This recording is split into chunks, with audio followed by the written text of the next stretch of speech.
Coming up, the Wild pick up an overtime win, and the Panthers win the hockey battle of Florida. This is Locked On Game to Game, NHL. Every game, every team, every angle. Locked On Game to Game, your team every day.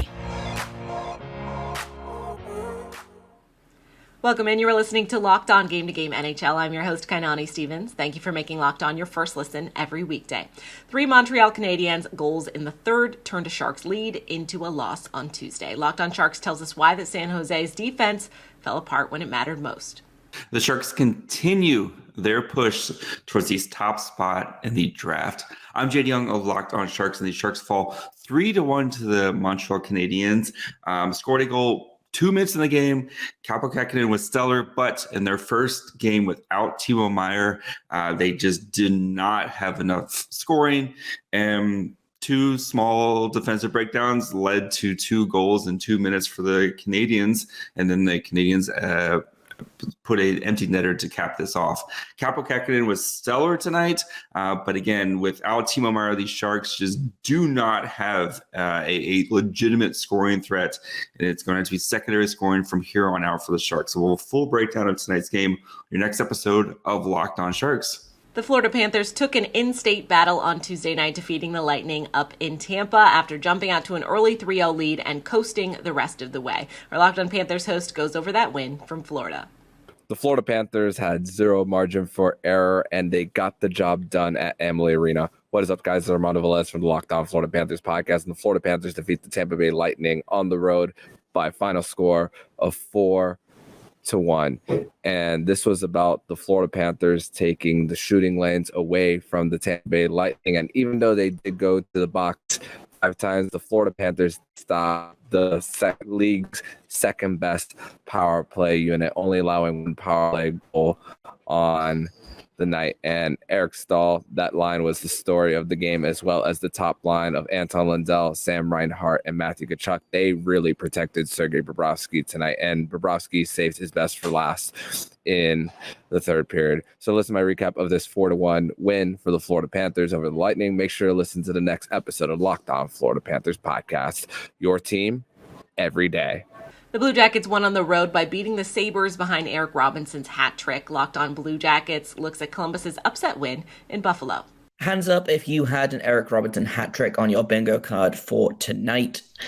Jay Foster, Locked On Blue Jackets here. The Blue Jackets win 5-3 against the Buffalo Sabres. My goals going into this game were do not let Tage Thompson score 4 goals in a period and 5 goals in the entire game. So even after the first period, when they were only up 2-1, this was still a W for me.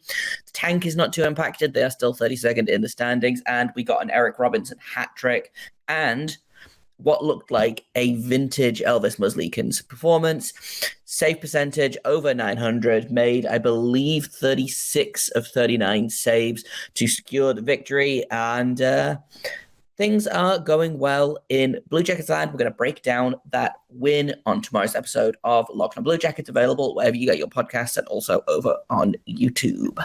The Penguins come back in the third to beat the Predators. This is Locked On Game to Game NHL. Today's edition of Locked On Game to Game is brought to you by Indeed. No matter how the last game went, anytime you take the field, you've got a shot at greatness. So give your team the best shot at winning by recruiting more MVPs with Indeed.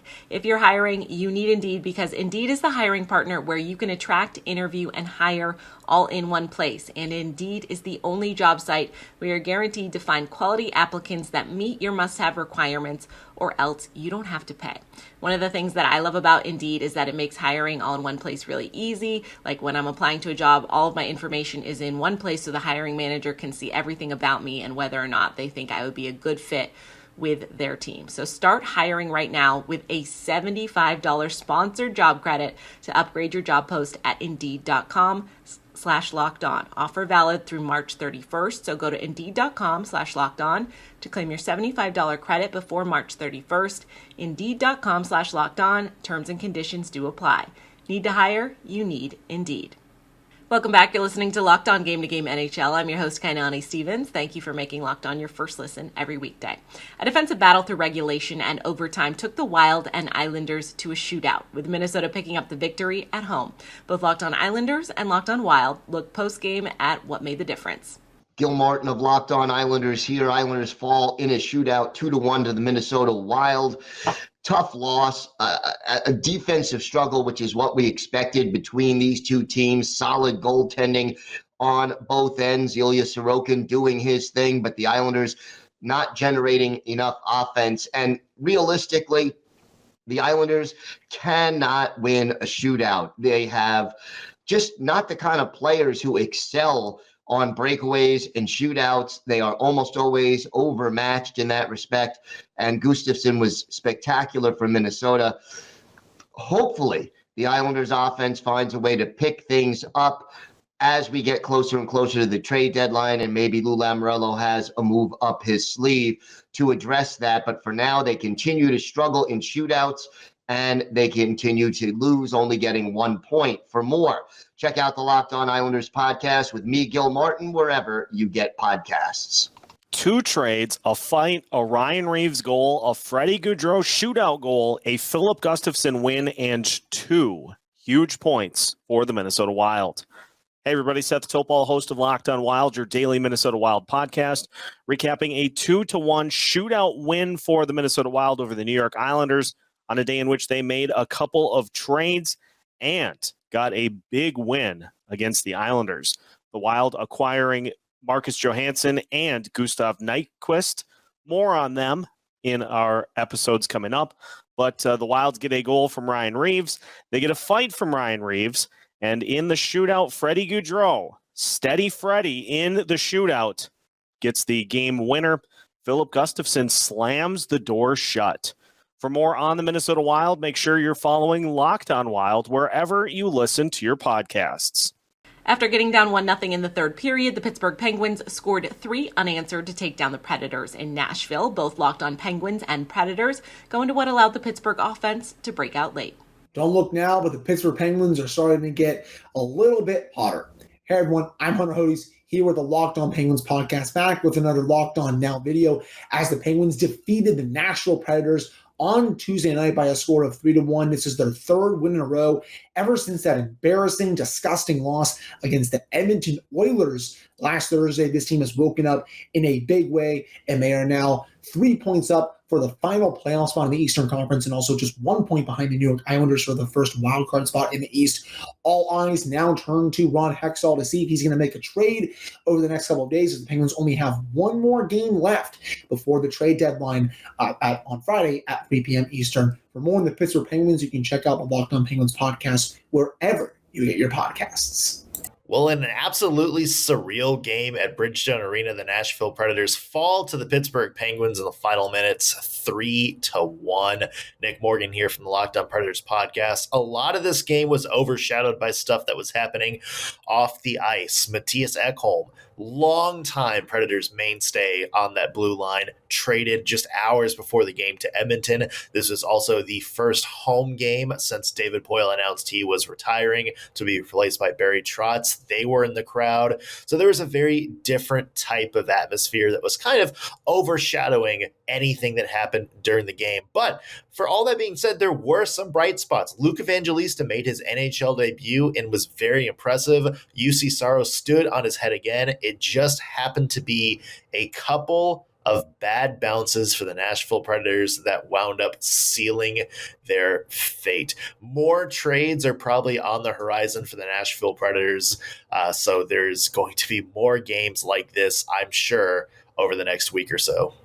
The Boston Bruins avoided a shootout on Tuesday by scoring with just seconds to go in overtime against the Flames in Calgary. Locked On Flames says this kind of loss has become far too familiar in Calgary this season. In true Calgary Flames fashions, the Flames fall 4-3 in overtime after outshooting the Bruins 57-20. Hello everyone, and I'm Jess Belmoster from Locked On Flames, and what a night it was for the Flames and Bruins. It was an absolute blast to watch these teams battle it out. Best game of the Flames season so far, and they still were unable to win after coming back against the best team in hockey. The biggest flaw of the night was not Dan Vladar allowing 2 goals from Dmitry Orlov. It was, in fact, Nikita Zadorov deciding to steamroll Jake DeBrusk and catching Dubé or Mangiapane in the mix, and then leaving Pavel Zacha right wide open and allowing him to score the equalizer.